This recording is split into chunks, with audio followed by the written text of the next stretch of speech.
Buying মাছ নিয়ে চলে এলাম। দেখো বড় বড় দুটো বাইং মাছ আনা হয়েছে। মাছ দুটোতে এতটাই ডিম, দেখো ভর্তি ভর্তি ডিম। তো যাই হোক, অনেকেই এই মাছ খাও না, কিন্তু আমরা না বাজারে পেলেই এই মাছ আনি। খেতে খুবই ভালো লাগে, আর একদম রান্না করতে হয় মাংসর মতো করে। তো যাই হোক, গায়ে কিন্তু আঁশ থাকে, একদম ঝিঝিরি। ভালো করে কেটে ধুয়ে পরিষ্কার করে নিয়েছি। এবার নুন, হলুদ আর কিছুটা সর্ষের তেল মাখিয়ে আমি রেখে দিচ্ছি। তার মধ্যে একটু জিরের গুঁড়ো দিয়ে ভালো করে মাখিয়ে নেব। খুব ভালো করে মেখে কিছুক্ষণ জন্য রেখে দেবো। আর ঠিক মাছগুলো যেমন ডুমো ডুমো করে কাটা, দেখো ঠিক আলুগুলো এরকমভাবে কেটে নেবো ডুমো ডুমো করে। একদম আলু দিয়ে বড় বড় করে আলু কেটে নিয়েছি। আলু দিয়ে একদম এই মাছটা রান্না করব একদম মাংসর মতো করে।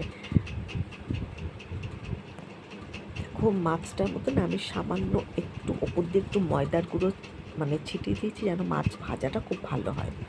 তো যাই হোক, দেখো আলুগুলো যেরকম বড় বড় সাইজ করে কেটে নিয়েছি, আর মাছগুলোকে লাল লাল করে কিন্তু ভেজে নেবো। তো যাই হোক, আলুগুলো ভালো করে একটু ধুয়ে নিচ্ছি। আর এদিকে মশলা নিয়েছি, যেমন মাংসর মধ্যে যা যা মশলা লাগে এই মাছটা তো আমি তাইতেই দেবো। পেঁয়াজ, রসুন, আদা, টমেটো, জিরের গুঁড়ো, ধনে গুঁড়ো সমস্ত কিছু দিয়ে একদম মাখা মাখা করে এই মাছটা রান্না করব। এই মাছটা কিন্তু বাইং মাছ, অনেকে বাং মাছ বলে বা বাইং মাছ বলে। তো যাই হোক, আমরা বাইং মাছ বলি। তো কড়াইয়ে বেশ খানিকটা তেল নিয়ে আজকে ভালো করে মাছগুলোকে লাল লাল করে ভেজে নিচ্ছি।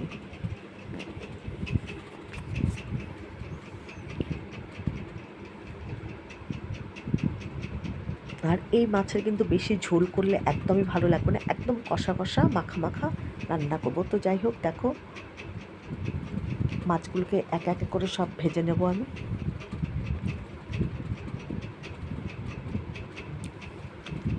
এবার যে মশলাটা নিয়ে নিয়েছি, পেঁয়াজ, রসুন, আদা, কাঁচা লঙ্কা, টমেটো, ভালো করে একটা মিহি পেস্ট করে নিচ্ছি। এই দেখো একটা পেস্ট করে নিলাম। আর মাছগুলো দেখো লাল লাল করে কিন্তু ভেজে তুলেছি। আর মাছটা ভাজার সময় একটু ঢাকা চাপা দিয়ে দিয়ে ভেজেছি। ওই তেলের মধ্যে আমি এখন আলুগুলো ভালো করে ভেজে নেব। আলুটা ভাজার সময় একটু নুন দিয়ে ভেজে নিচ্ছি।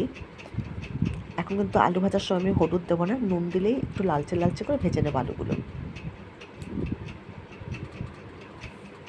কেননা মাছ ভাজার তেলটা কিন্তু এমনিতেই হলদে হলদে হয়ে রয়েছে। আলুগুলো দেখো বেশ সুন্দর লালচে লালচে করে ভেজে নিয়েছি। এবার আলুগুলো একটু সাইড করে খুন্তি দিয়ে একটু সরিয়ে এর মধ্যে দিয়ে দেবো গোটা জিরা, একটা শুকনো লঙ্কা ফাটিয়ে ফোড়ন। গোটা সাদা জিরে আর শুকনো লঙ্কাটা একটু ফোড়নটা ভাজা ভাজা হলে, সুন্দর গন্ধ বেরোলে, তারপরে এর মধ্যে দিয়ে দেবো মশলা। যে মশলার বেটে রেখেছি ওর মধ্যে 1 চামচ ধনে গুঁড়ো, 1 চামচ জিরে গুঁড়ো নিয়ে নিলাম, পরিমাণ মতন হলুদ, আবার একটু নুনও কিন্তু নিয়ে নেব। দেখো ফোড়নটা ভাজা ভাজা হয়ে গেছে। ফোড়নটা আলুর সঙ্গে একটু নাড়িয়ে এবার বেটে রাখা মশলাগুলো সব এর মধ্যে দিয়ে দেবো।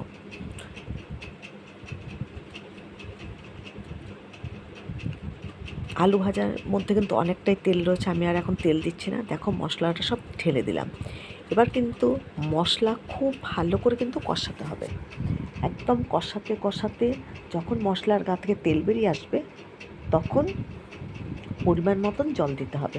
তো যাই হোক, একটু জল দিয়ে ভালো করে, জারটাতে একটু জল দিয়ে দিলাম, আর জল দিয়ে কিন্তু ভালো করে কষাতে হবে, যেন মশলা যেন পুড়ে না যায়। তো দেখো মশলার জলটা কিন্তু অনেকটাই কমে গেছে। খুব ভালো করে কষে নিয়েছি। এর মধ্যে আমি একটু এলাচ, লবঙ্গ আর একটু দারচিনি থেতো করে একটু আমি দিয়ে দিলাম। আর গুঁড়ো রেখেছি, গুঁড়োটা পরে দেবো। ফোড়নে দিলে তার একটা গন্ধ আলাদা, আর এরকম কাঁচা অবস্থায় গরম মশলাটা দিলাম, এর একটা গন্ধ কিন্তু আলাদা। তো যাই হোক, আমি ফোড়ন দেওয়ার সময় দিইনি, মশলা কষানোর সময় দিলাম।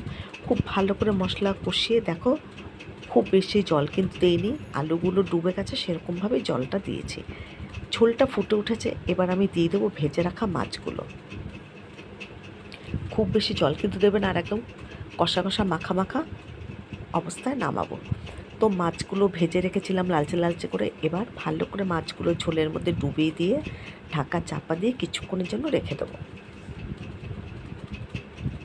নামানোর সময় তোমরা অবশ্যই ধনে পাতা ব্যবহার করতে পারো। আমি আবারও একটু পরে নামানোর সময় আমি একটু আবার দিয়ে দেবো গরম মশলার গুঁড়ো।